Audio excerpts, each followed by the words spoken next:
Selamat pagi anak-anak. Kita hari ini kembali belajar tematik tema 7, menyikapi perkembangan teknologi. Untuk hari ini kita masuk ke subtema 2, pembelajaran 1. Dibuka bukunya halaman 61. Nah, subtema 2 akan berfokus pada pembelajaran mengenai perkembangan teknologi produksi sandang. Oke. Halaman 61. Pembelajaran 1, materi yang akan kita pelajari hari ini: membaca teks, menemukan kalimat utama dalam teks, menuliskan ide pokok dalam teks, melipat kertas berbentuk bangun datar, kemudian menuliskan banyaknya simetri lipat, dan juga berlatih menari. Ayo berdoa, bersyukur atas karunia Tuhan. Kalian tentu mengenal berbagai mode pakaian jadi. Tahukah kalian bahwa pakaian tersebut sebagai hasil dari teknologi sandang? Manusia semakin dapat mengembangkan kemampuan untuk menghasilkan pakaian secara cepat dan dalam jumlah banyak. Kemampuan tersebut merupakan anugerah tak terkira dari Tuhan Yang Maha Esa. Untuk itu, kita perlu bersyukur atas karunia ini dengan lebih memanfaatkannya dengan baik. Sebelum membahas materi di subtema ini, berdoalah menurut agama yang kalian yakini. Kita akan mengamati perkembangan teknologi sandang saat ini yang sangat pesat.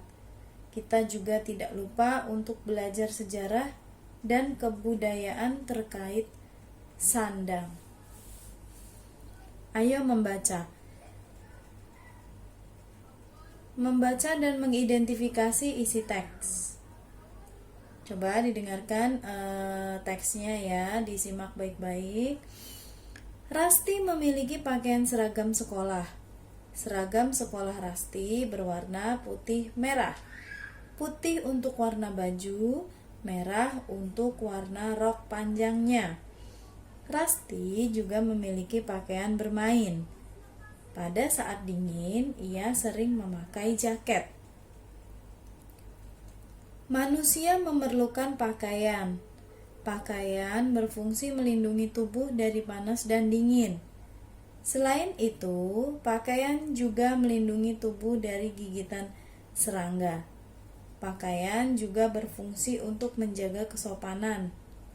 Orang yang tidak berpakaian mudah terkena penyakit dan dianggap tidak sopan oleh lingkungannya. Oke, kita buka halaman selanjutnya, yaitu halaman 62. Oke, kita lanjut halaman 62. Pakaian terbuat dari bermacam-macam bahan. Ada kapas, bulu domba, dan sutra. Semua bahan itu memiliki serat. Manusia telah mampu membuat serat sintetis. Serat sintetis berasal dari batu bara muda. Serat itu disebut nilon.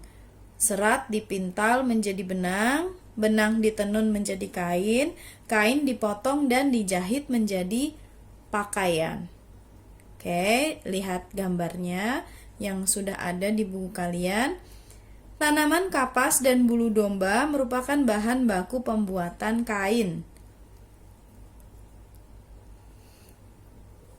Kebutuhan pakaian seseorang menyesuaikan dengan kondisi alam dan aktivitasnya.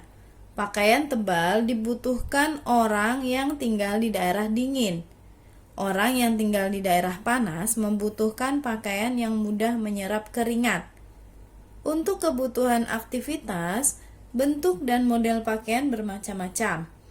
Ada pakaian untuk sekolah, untuk bekerja, dan untuk bermain. Oke, nanti latihannya yang bawah itu menceritakan kembali isi teks. Bacalah kembali teks bahan dasar pakaian dengan teliti. Garis bawahi kalimat pertama dari setiap paragraf. Kemudian kalian diminta untuk menceritakan kembali isi setiap paragraf dengan kata-kata kamu sendiri. Oke. Oke, ada 4 paragraf, paragraf 1, 2, 3, 4. Nah, ini nanti untuk tugas, untuk project, jadi di video ini tidak akan kita bahas bersama. Ya, tunggu minggu depan pada saat pembagian handout, nanti anak-anak kerjakan di paper tersebut sebagai nilai project bahasa Indonesia. Oke, tunggu hingga pengambilan handout berikutnya ya. Baik, mari kita lanjutkan untuk materi berikutnya yang ayo menulis. Yang ini tidak perlu dikerjakan ya. Sorry, yang ini tidak perlu. Kemudian kita akan mengamati pola geometris pada kain. Penjahit sangat berjasa karena membuat baju yang kita pakai.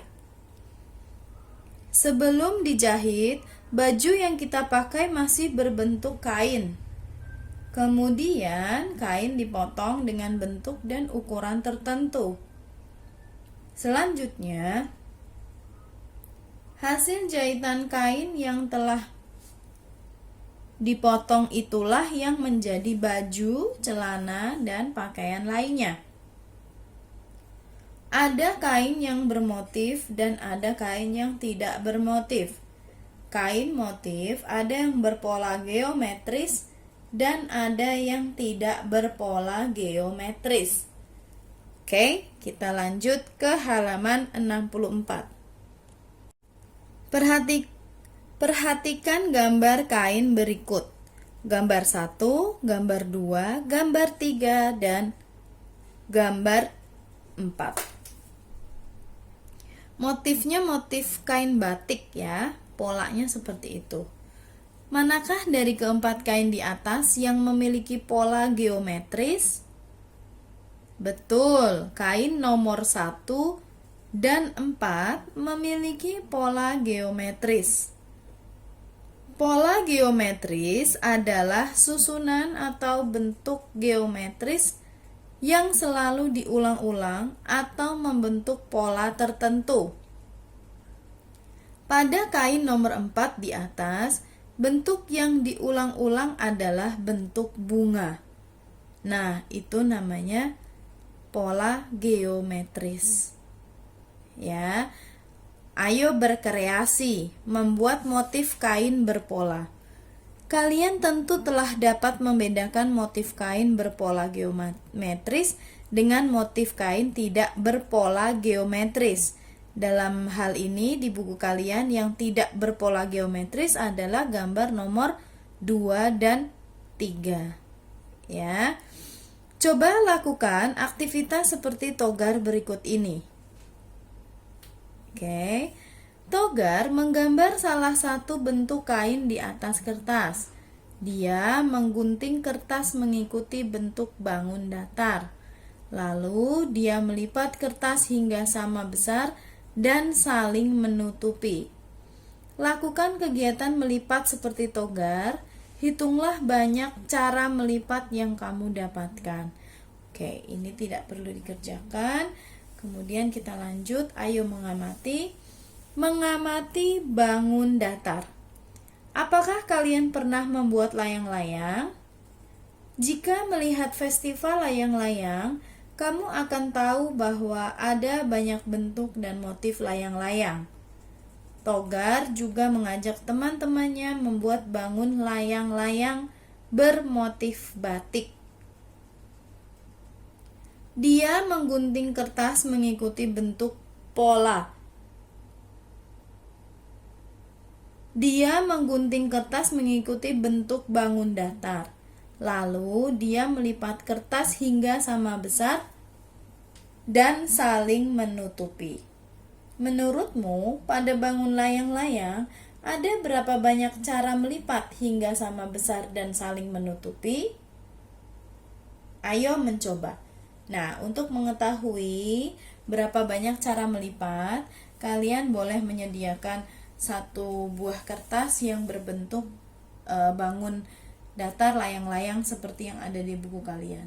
Tidak perlu kertas batik atau kertas yang bagaimana yang susah didapat, cukup kertas putih saja ataupun origami juga bisa. Ya. Bentuknya adalah layang-layang. Seperti itu. Lalu nanti anak-anak akan mengetahui berapa banyak cara melipat hingga sama besar dan saling menutupi. Nah, itu ya. Mencoba melipat bangun datar sama besar. Setelah mengamati layang-layang di atas, buatlah bangun serupa layang-layang. Buatlah sebuah gambar layang-layang seperti gambar di samping. Gambarnya seperti itu ya. Jadi sisi yang ini dan sisi yang ini sama besar, sama panjang. Kemudian satu sisi yang ini dan yang ini juga sama panjang. Ini harus sama panjang. Ya, kayak gitu. Oke, kemudian kita akan lanjut ke halaman 66 untuk step berikutnya, cara membuat atau cara melipat bangun datar yang sama besar. Oke, halaman 66, step berikutnya. Setelah kalian menggambar bentuk layang-layang, guntinglah gambar layang-layang seperti contoh pada step yang kedua. Oke, setelah itu kalian coba lipat layang-layang secara vertikal. Seperti contoh yang ada pada buku kalian. Ya. Kemudian berilah garis dengan menggunakan pensil atau spidol pada bekas lipatan. Jadi yang garis lurus yang vertikal itu kalian beri tanda menggunakan pensil, yaitu berupa garis ya, pensil ataupun spidol. Kemudian step yang kelima, lipatlah gambar layang-layangmu secara horizontal atau mendatar. Nah, kalau tadi vertikal ya, yang step 3. Nah, yang step 5 kalian diminta untuk melipatnya secara horizontal. Seperti gambar yang ada pada buku kalian. Berikanlah garis pada bekas lipatan tersebut dengan pensil atau spidol. Nah, seperti itu contohnya ya. Kan setelah dilipat ada lekukannya. Nah, itu kalian tebalkan menggunakan pensil atau spidol. Maksudnya kayak gitu. Kemudian nomor 7, manakah lipatan yang dapat membagi dua layang-layang yang sama besar? Lipatan vertikal atau lipatan horizontal? Yang sama besar. Iya, tentu saja yang vertikal. Yang di step ketiga itu adalah lipatan yang dapat membagi layang-layang sama besar. Tapi kalau yang step nomor 5, ketika anak-anak melipat secara horizontal, maka bagian layang-layangnya tidak sama besar kedua bagiannya, ya. Begitu. Kemudian, tulislah kesimpulanmu tentang simetri lipat layang-layang. Maka dari itu, layang-layang mempunyai berapa simetri lipat? Itu namanya simetri lipat ya, yang seperti di step nomor 3. Ini dilipat seperti ini, hingga kedua sisinya yang sama besar, itu namanya simetri lipat. Jadi layang-layang mempunyai berapa simetri lipat? Iya, satu. Gitu. Tulislah kesimpulanmu tentang simetri lipat layang-layang. Layang-layang memiliki satu simetri lipat. Iya. Oke. Nah, kita mencoba hal berikutnya. Mencoba melipat bangun datar sama besar. Pertama, bahan yang kalian butuhkan, siapkan 4 kertas lipat. Ini boleh origami ataupun paper yang lain ya. Origami kan gampang tuh. Anak-anak kalau misalkan masih punya, boleh di rumah prepare ya. Buatlah gambar persegi. 1 gambar persegi, kemudian persegi panjang, segitiga sama sisi, dan juga segitiga sama kaki. Oke, sama sisi itu berarti ketiga sisinya harus sama panjang ya, kalau yang segitiga sama sisi. Oke, kita lanjut membahas di halaman 68. Baik anak-anak, halaman 68. Nah, contoh gambarnya seperti itu ya. Siapkan 4 kertas, lalu anak-anak prepare untuk membuat satu buah persegi panjang, satu buah segitiga sama sisi, lalu satu buah segitiga sama kaki, ya. Oke, kalau sudah, potong gambar bangun datar tersebut tepat pada garisnya. Nah, kalau sudah, kalian gunting hingga membentuk segitiga sama sisi, segitiga sama kaki, lalu persegi panjang, lalu persegi. Oke, di sini saya sudah menyiapkan ada satu buah persegi, ya. Ini persegi. Kemudian persegi panjang. Ini persegi panjang, ya. Ya. Kemudian segitiga sama sisi. Ini segitiga sama sisi. Lalu segitiga sama kaki. Nih, segitiga sama kaki. Ya, ini adalah segitiga sama kaki. Oke, nanti kita coba praktekkan. Kalau anak-anak di rumah ada paper, boleh diikuti stepnya untuk mempraktekkan berapa simetri lipat yang dimiliki masing-masing bangun datar ini, ya, keempat bangun datar ini. Oke, selanjutnya jika sudah digunting, coba temukan simetri lipat yang dimiliki setiap bangun tersebut. Isikan pada tabel berikut. Jadi simetri lipat itu adalah yang seperti percobaan yang pada layang-layang tadi, pada lipatan yang vertikal. Kalau yang horizontal itu bukan simetri lipat, ya, karena ketika kita melipat secara horizontal, si layang-layang ini tidak terbagi menjadi dua bagian yang sama besar, tapi ketika yang ditekuk atau dilipat dengan cara vertikal, maka kedua sisi yang dilipat tadi sama besar. Nah, itu namanya simetri lipat, ya. Oke, kita lihat bangun datar yang pertama, persegi. Ini ya, persegi, ya. Kita coba lipat, nak. Coba dilipat secara horizontal dulu, gini, ya. Oke, kita coba lipat. Ini simetri lipat juga, ya. Tuh, lihat, satu sama besar kan, kanan dan kirinya. Kemudian coba dilipat dengan model yang lain. Kalau tadi begini, sekarang lipat dengan cara seperti ini. Seperti ini, ya, nak. Coba kalian lihat stepnya. Pelan-pelan, harus yang sabar. Tuh, seperti ini. Tuh, ya. Sama besar juga. Berarti ini juga simetri lipat. Apakah masih ada? Coba secara diagonal, ya. Kayak gini, diagonal. Apakah terbagi menjadi dua sisi sama besar?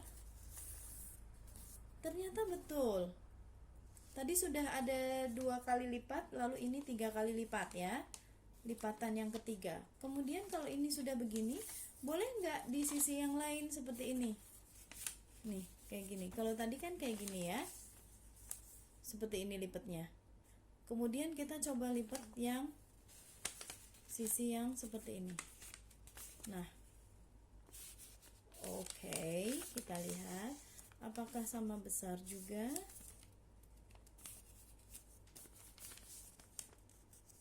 Oh, ternyata sama besar juga, ya. Lihat kedua sisinya. Jadi ada berapa simetri lipat dalam satu persegi? Untuk bangun datar satu persegi ini 4 simetri lipat. Secara vertikal tadi seperti ini, ya, yang ini, yang begini tadi. Kemudian yang seperti ini ke sini 2, ya.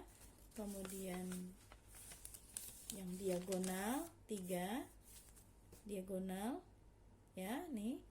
Kemudian diagonal yang sisi satunya lagi 4.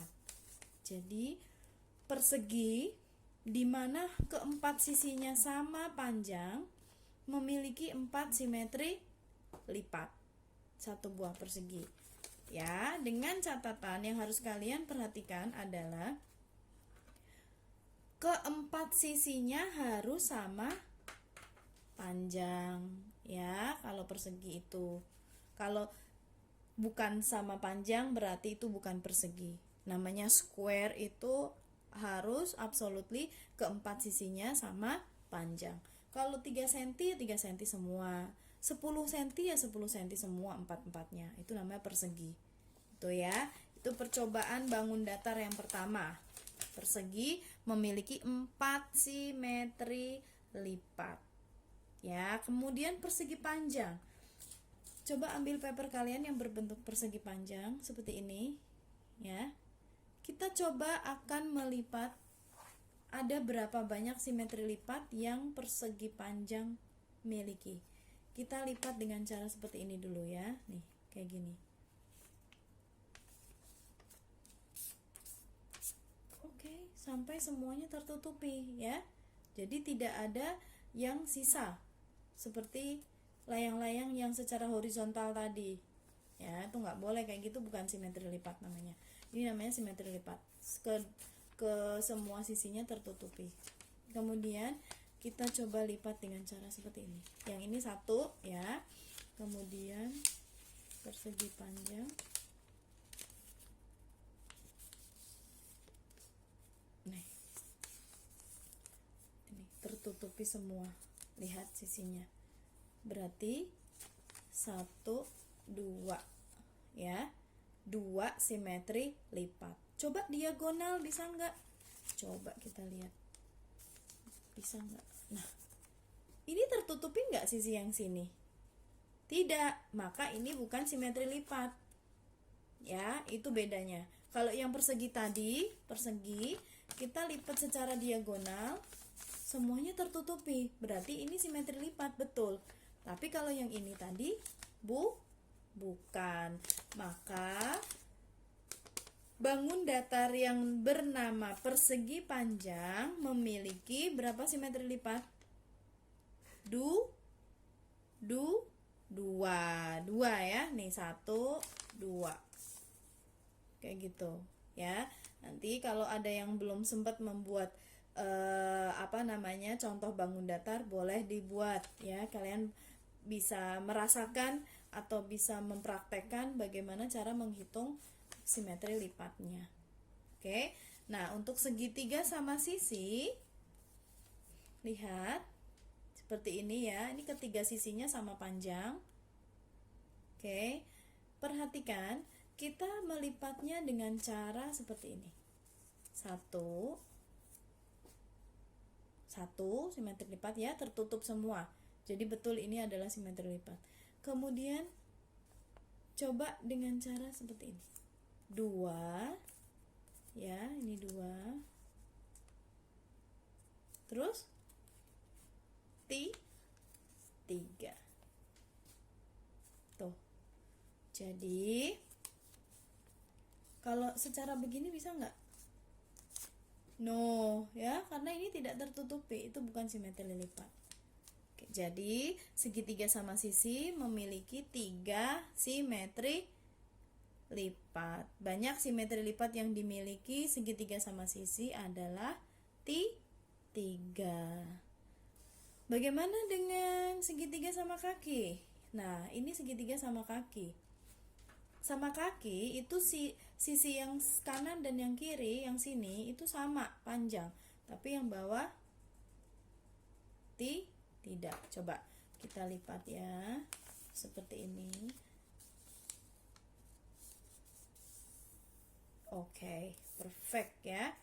Nah, ini tertutupi semua bagiannya, berarti ini 1 simetri lipat. Bagaimana dengan coba dilipat kayak tadi yang sama sisi begini? Nah, ini kayak gini nak, lihat. Look. Ini tidak tertutupi ya. Ada bagian yang tidak tertutupi. Jadi ini bukan simetri lipat. Yang simetri lipat adalah yang ini tadi. Oke, bagaimana kalau kita lipat secara vertikal kayak gini, Miss? Nah, ini simetri lipat bukan? Look. No ya, karena ada bagian yang tidak tertutupi. Jadi segitiga sama segitiga sama kaki memiliki satu simetri lipat. Tuh ya. Nanti boleh anak-anak coba membuat lalu dipraktekkan, dilipat-lipat. Kalau yang namanya simetri lipat itu harus tertutupi begini. Seperti yang square tadi.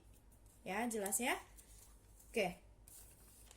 Boleh ditulis di buku kalian, dijawab ya, gambarnya kayak gitu. Itu yang di kolom tengah, ini kalian harus menggambar ya. Ini digambar. Segitiga sama sisi ya, kalian gambar segitiga sama sisi bagaimana. Menggunakan penggaris ya, ini harus kamu perhatikan. Menggunakan penggaris. Menggambar bangun ruang, bangun datar harus menggunakan penggaris. Tidak boleh tidak.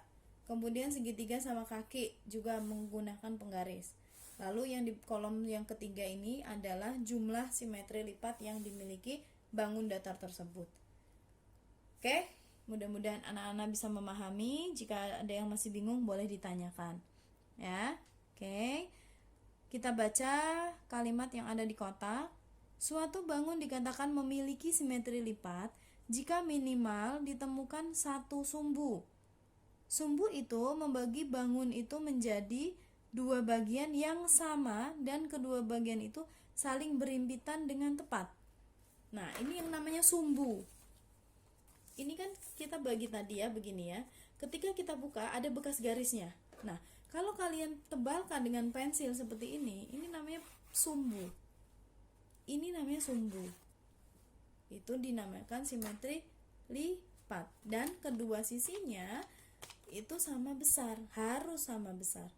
Baru dinamakan simetri lipat. Paham ya? Oke, kita lanjut. Ayo mengamati. Mengamati tari-tarian daerah. Saya lanjut ya. Kain-kain tradisional Indonesia juga banyak digunakan dalam kostum tari-tarian daerah. Dapatkah kamu menyebutkan nama-nama tarian daerah di Indonesia yang memakai kostum khas? Di daerahmu tentu juga ada tarian daerah. Dapatkah kamu menyebutkan? Tari merupakan seni yang mengandung unsur gerak tubuh. Gerakan tubuh dalam tarian bukan gerakan sembarangan, tetapi gerakan yang memiliki makna. Jika dirangkaikan, gerakan-gerakan tersebut dapat menjalin sebuah cerita. Sepertinya sangat menyenangkan belajar tentang tari-tarian tradisional Indonesia. Oleh karena itu, persiapkan dirimu untuk belajar bersama. Oke, kita lanjut pembahasan di halaman 70. Baik, kita lanjut halaman 70. Perhatikan jenis tarian di bawah ini. Oke, contohnya sudah ada di gambar yang ada di buku kalian. Itu adalah tari-tarian tradisional yang ada di Indonesia. Selebihnya masih banyak. Ada banyak sekali. Puluhan tarian tradisional dari Sabang sampai Merauke yang berasal dari masing-masing provinsi yang ada di Indonesia. Nah, untuk gambar di buku kalian itu siapa yang tahu nama tarinya? Ada yang sudah cari? Oke, yang gambar pertama ini gambar tari saman. Tari saman itu berasal dari daerah Aceh. Iya, tari saman berasal dari daerah Aceh. Kemudian sampingnya itu adalah tari lilin. Ini sangat unik. Jadi si penari ini pada saat perform, pada saat menari, dia memegang seperti piring kecil. Ya, kemudian di piring tersebut ada lilinnya. Tentu saja dinyalakan, ada apinya. Dia sambil pegang lilin yang ada di piring, dia sambil menari-nari. Dulu saya waktu masih sekolah dasar, saya pernah ikut tari lilin. Cuman sekarang gerakannya sudah lupa.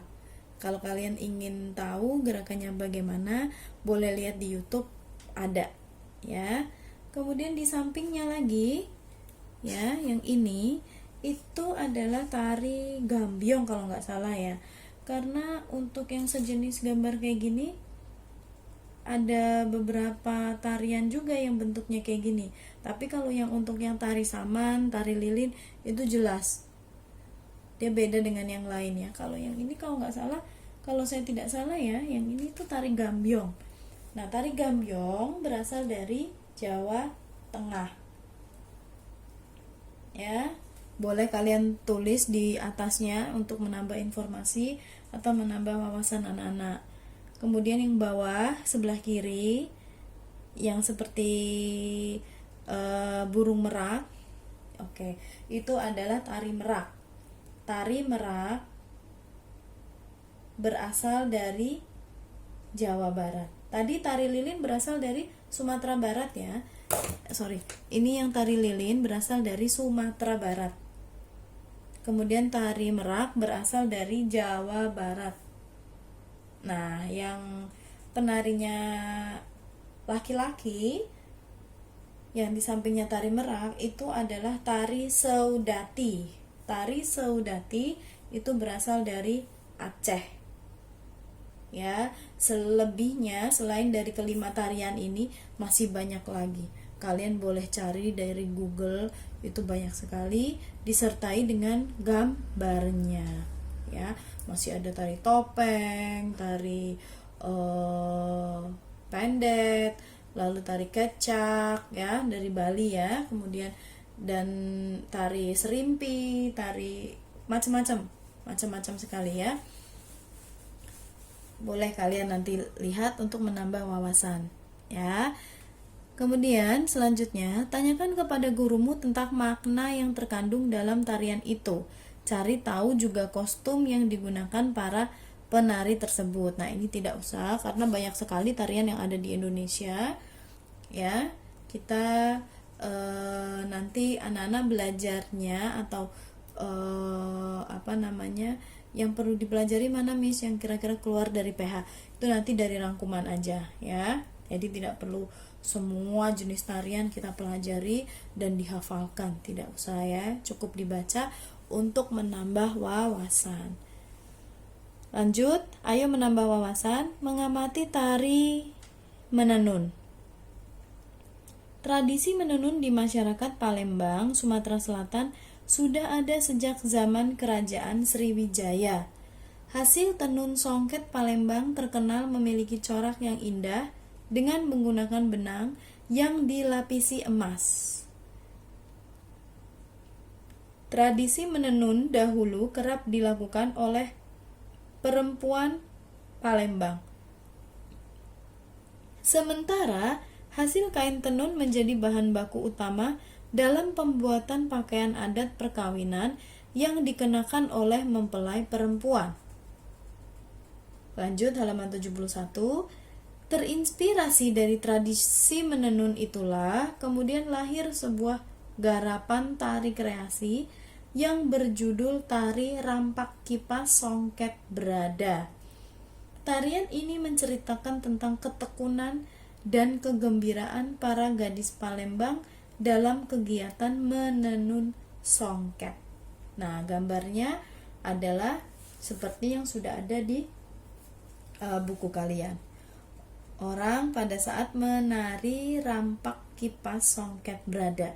Tarian ini berasal dari Sumatera Selatan. Kemudian selanjutnya ayo menari mempraktekkan tari daerah. Tari Panete bercerita tentang menenun kain sutra mandar.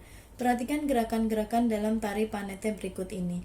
Nah, gerakannya ada pada link atau pada code yang ada di buku kalian. Tapi kalian harus install dulu ya aplikasi dari 3 serangkai atau TS. Kalau dirasa ribet atau tidak punya waktu, tidak usah, tidak apa-apa, langsung lihat dari YouTube kalau kalian penasaran ya. Kalau tidak mau lihat ya udah nggak apa-apa. Ya, praktikan gerakan tari tersebut bersama teman-teman kalian. Oke.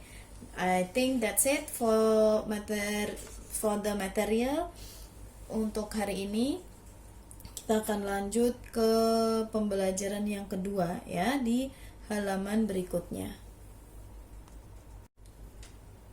Oke, baik, kita lanjutkan pembelajaran 2. Di pembelajaran 2 ini materi yang akan kita pelajari adalah membaca teks, menuliskan ide pokok dalam teks, berdiskusi tentang informasi dalam teks, mencermati karakteristik individu, membuat data karakteristik individu dengan bertanya kepada teman di kelas, mengenal gerakan meluncur di air, dan mempraktekkan gerakan meluncur. Oke, sebelum kita mulai, kita berdoa dulu supaya kita memperoleh manfaat dari sebuah aktivitas. Dan mudah-mudahan pembelajaran hari ini dapat dipahami, dapat diserap oleh anak-anak tanpa adanya kendala apapun. Oke. Baik, kita lanjut. Ayo membaca dan mengidentifikasi isi teks. Adakah orang tua temanmu yang bekerja sebagai penjahit? Orang tua temanmu tentu ada yang bekerja sebagai penjahit. Oke, kita lanjut ke halaman 74. Nah, di sini ada sebuah teks bacaan yang berjudul pembuatan pakaian. Nah, di sini anak-anak akan mengetahui bagaimana cara pembuatan pakaian dari masing-masing atau dari bahan baku tertentu, ya. Pakaian yang kita pakai merupakan pengolahan sumber daya alam dari hewan atau tumbuhan. Ada pakaian yang terbuat dari wol, yaitu bulu domba, pakaian terbuat dari bunga kapas, dan ada juga pakaian yang berasal dari kepompong ulat sutra, yaitu kain sutra. Kain sutra harganya sangat mahal. Kain sutra sangat halus dan lembut. Proses pembuatan pakaian dari kepompong ulat sutra. Kepompong ulat sutra berasal dari air liur ulat sutra. Air liur akan mengeras dan membentuk serat-serat benang. Dengan menggunakan teknologi mesin, kepompong ulat sutra dipintal menjadi benang. Benang akan ditenun menjadi kain sutra. Kain sutra dijahit menjadi pakaian sutra. Proses pembuatan pakaian dari bunga kapas. Orang menanam biji kapas. Biji kapas menjadi pohon kapas. Pohon kapas akan berbunga putih. Bunga kapas diambil dibawa ke pabrik. Bunga kapas dipintal menjadi benang. Benang dipintal menjadi kain. Kain dijahit menjadi pakaian. Oke. Nah, di bawah ada gambar kain yang sudah jadi atau siap jahit. Kemudian di sebelah kanannya adalah para pekerja yang sedang membuat atau menjahit pakaian. Ya. Atau suasana di sebuah pabrik tekstil. Oke, kita lanjut ke halaman 75 menjawab pertanyaan berdasarkan isi teks. Kita jawab bersama-sama ya. Jawablah pertanyaan-pertanyaan di bawah ini. Apa bahan baku pakaian? Anak-anak sudah mengetahui dari bacaan tadi, bahan baku pembuatan pakaian adalah bulu domba, kapas, dan juga kepompong ulat sutra. Ya, ada 3 itu ya, sesuai bacaan. Bulu domba, kapas, dan kepompong ulat sutra. 2. Mengapa benang harus dipintal? Mengapa? Karena supaya dapat dijadikan kain. Ya, kalau sudah jadi kain, siap untuk dibikin pola. Pola itu model bajunya, ukurannya ya, size-nya gitu. Ukurannya itu maksudnya lingkar perutnya berapa, lingkar dadanya berapa, panjang lengannya berapa. Nah, itu. Lalu siap dijahit.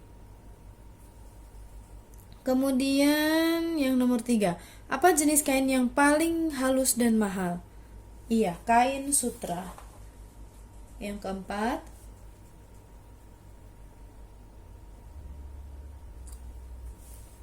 apa bahan baku pembuatan kain sutra?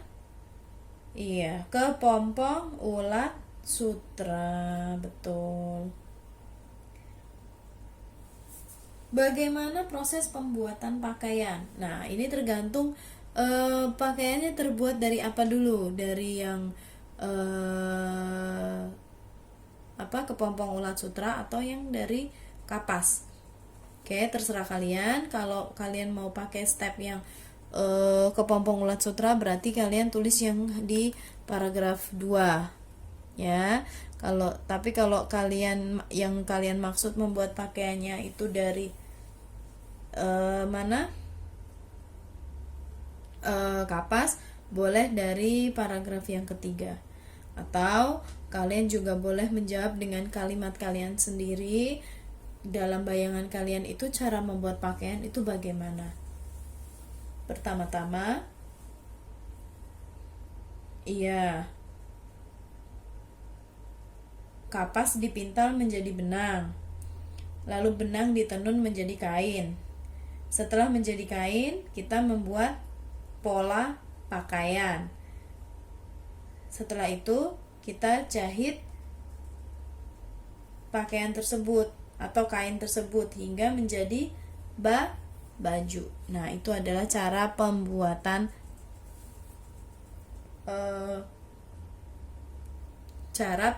pakaian. Oke. Kemudian ayo mencoba menceritakan kembali isi teks. Bacalah kembali teks pembuatan pakaian dengan teliti. Garis bawahi kalimat pertama dari setiap paragraf seperti yang sudah saya kerjakan ya. Di buku saya itu sudah saya beri garis bawah. Kemudian ceritakan kembali isi setiap paragraf dengan kata-kata kamu sendiri. Nah, untuk exercise yang ini bukan untuk project, tapi kalian kerjakan sendiri. Nanti pada saat jimit, ada jimit berikutnya, kalian boleh bahas dengan guru. Ya, boleh bahas dengan guru. Apabila ada pertanyaan, silahkan disampaikan, silahkan ditanyakan bagian mana yang sulit. Paragraf 1, 2, dan 3. Ya, ini kerjakan sendiri ya, jadi saya tidak bahas. Coba kalian belajar untuk menuliskan kembali isi setiap paragraf dengan kata-kata kamu sendiri. Jangan takut salah. Kerjakan di sini aja. Caranya, paragraf 1 yuk baca dulu. Setelah dibaca sekali, 2 kali, lalu hal apa yang membekas di pikiran kalian untuk paragraf 1? Setelah itu kalian tuliskan kembali menggunakan kata-kata kalian sendiri. Begitu ya. Paragraf 2 dan 3 juga sama. Paragraf 2 lihat paragrafnya, lalu paragraf 3 lihat paragraf 3. Kamu udah tahu kan ya nak ya, yang namanya paragraf. Jangan sampai bilang nggak tahu ya, sudah kelas 3 gurunya pikir kalian sudah tahu paragraf itu yang mana. Paragraf itu ini ya. Ini paragraf 1, ini paragraf 2. Oke, ini paragraf 3. Itu ya. Itu namanya paragraf. Oke, kita lanjut halaman 76. Baik, halaman 76, langsung ke Ayah menambah wawasan motif batik Kalimantan. Kalimantan tidak hanya memiliki alam yang indah, tetapi juga kain tradisional yang indah pula. Sasirangan namanya. Kain ini banyak dijumpai di toko-toko yang ada di kota Banjarmasin dan Martapura. Keistimewaan sasirangan terletak pada motifnya yang berbeda dengan kain lain. Jika kita sekilas melihat coraknya, sudah menunjukkan corak khas Kalimantan. Jika kain batik Kalimantan Selatan terkenal dengan nama kain sasirangan, kain batik Kalimantan Tengah terkenal dengan nama batik benang bintik. Motifnya pun variatif dengan warna-warna yang memanjakan selera.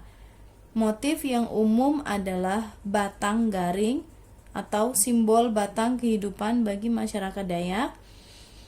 Kemudian mandau, yaitu senjata khas suku Dayak. Lalu burung enggang atau tingang atau elang Kalimantan, dan belanga dan balanga. Warnanya lebih berani seperti pink, hijau, stabilo, merah terang, oranye, dan masih banyak lagi. Nah, itu adalah jenis-jenis batik Kalimantan, motifnya ya. Benang bintik itu yang sebelah kiri, kemudian yang sasirangan sebelah kanan ya. Itu untuk menambah wawasan kalian. Kemudian kita lanjut di halaman 77. Ayo mengamati, menyebutkan keberagaman pekerjaan. Amati gambar proses pembuatan kain dan baju berikut.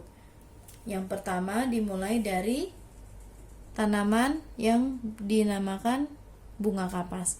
Nah, bunga kapas itu yang putih-putih ya, sudah pernah lihat ya pasti ya, kapas.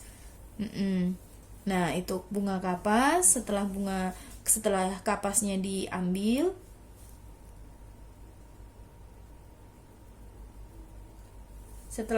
diambil, kemudian dipintal. Gambarnya ini ya. Kemudian dipintal. Lihat. Nih prosesnya. Setelah memintal kapas, kemudian menjadi benang. Nah, kapas ini dipintal untuk menjadi benang. Setelah menjadi benang, benang akan ditenun. Nih gambar tenunnya ya. Kemudian setelah ditenun, maka akan menjadi kain. Setelah menjadi kain seperti ini, baru kita akan membuat pola untuk pakaian, celana, jaket, dan sebagainya. Setelah dibuat pola, kemudian kita jahit kain yang sudah berpola tersebut sampai menjadi baju yang sudah siap untuk dipakai atau dijual. Gitu prosesnya pembuatan kain dan baju. Jelas ya? Jelas ya nak ya? Oke, kalau sudah jelas kita akan melanjutkan ke latihan berikutnya di halaman 78. Baik, di halaman 78, amati gambar orang-orang yang berjasa dalam membuat pakaian. Kemudian pekerjaan mereka beragam, bukan? Sebutkanlah keberagaman pekerjaan yang kamu lihat. Nah, kalian untuk mengerjakan latihan ini sudah disediakan tabel dan kolomnya. Kalian tulis di situ pekerjaannya apa, lalu tugas yang dilakukan tuh apa. Ya, misalkan petani kapas, tugasnya apa? Menanam kapas. Oke, untuk selanjutnya apa? Nah, kalau kalian bingung, kalian boleh buka lagi halaman 77. Ya, dilihat gambarnya. Nah, kalau tadi petani kapas, kemudian kalian boleh nggak menuliskan pemintal kapas? Boleh, ya, tulis. Yang kedua, di sini. Yang kedua, pemintal kapas. Tugasnya memintal kapas. Kemudian tugas pekerjaan yang selanjutnya penenun kain. Ya, penenun kain. Tugasnya apa? Tentu saja menenun kain. Gampang ya? Oke, jadi kita menuliskan profesi atau pekerjaan yang berhubungan dengan pembuatan pakaian. Boleh nggak Miss nelayan? Ya enggak, jadi nggak nyambung ya. Jadi ini kan hubungannya dengan pembuatan pakaian gitu ya. Selanjutnya yang ketiga, yang keempat ya. Ini tadi kedua, ketiga, kemudian yang keempat ini ya. Pembuat pola baju. Boleh. Tugasnya apa? Membuat pola baju. Gampang ya? Pembuat pola baju. Tugasnya membuat pola baju. Kemudian yang kelima, penjahit. Penjahit, tugasnya adalah menjahit baju. Sudah. Di situ ada 6, abaikan, kita sebutkan 5 aja udah cukup. Oke, gitu ya. Sudah semua terjawab. Kemudian yang bawah ini boleh kalian isi ya. Boleh kalian jawab. Kamu dapat menemukan jenis pekerjaan lain. Nah, kalau yang di kolom ini baru kalian boleh menyebutkan pekerjaan yang selain berhubungan dengan pembuatan pakaian. Misalkan guru, dokter, polisi, itu boleh di sini ya. Tulis keberagaman pekerjaan yang kamu lihat. Pedagang, boleh. Pedagang tugasnya yang dilakukan adalah pedagang adalah menjual barang. Menjual barang. Terus apalagi? Guru, boleh, guru tulis. Mendidik siswa, boleh. Kemudian polisi, boleh.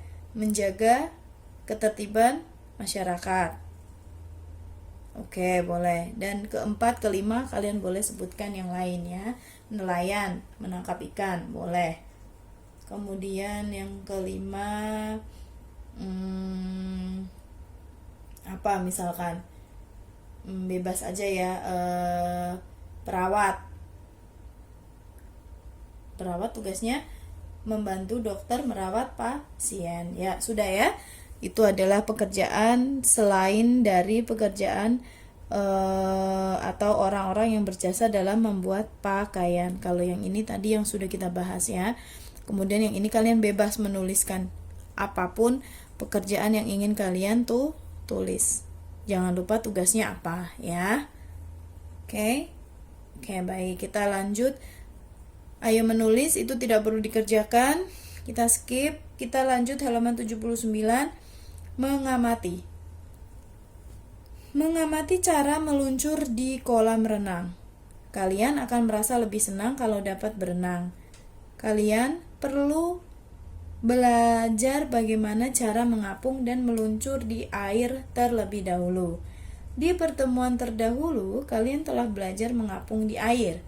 Setelah belajar mengapung, kalian dapat berlatih gerakan meluncur tanpa menggunakan gerakan kaki. Pertama, berdiri dengan satu kaki, sedangkan kaki satu ditekuk dengan telapak kaki, menempel pada dinding kolam. Lihat gambar yang A, ilustrasinya seperti itu. Kemudian yang kedua, kedua tangan lurus dan bungkukkan badan ke depan. Kemudian tolakkan kaki yang menempel pada dinding sehingga badan terdorong ke dalam ke arah depan, sikap mengapung dan meluncur. Lihat gambar B dan C. Seperti itu ya. Jadi kaki kalian ini menendang dinding kolam renangnya. Ya. Seperti menendang, kemudian badan kalian akan terdorong ke depan gitu ya, caranya begitu. Nanti untuk jelasnya sama Mr. Reza ya, Mr. Reza akan menjelaskan lebih jelas lagi. Oke, materinya sudah habis. Terima kasih atas perhatiannya. Mudah-mudahan anak-anak bisa mendapatkan manfaat dari pembelajaran kita hari ini. Kita akan jumpa lagi di video pembelajaran berikutnya. Selamat pagi, sampai jumpa.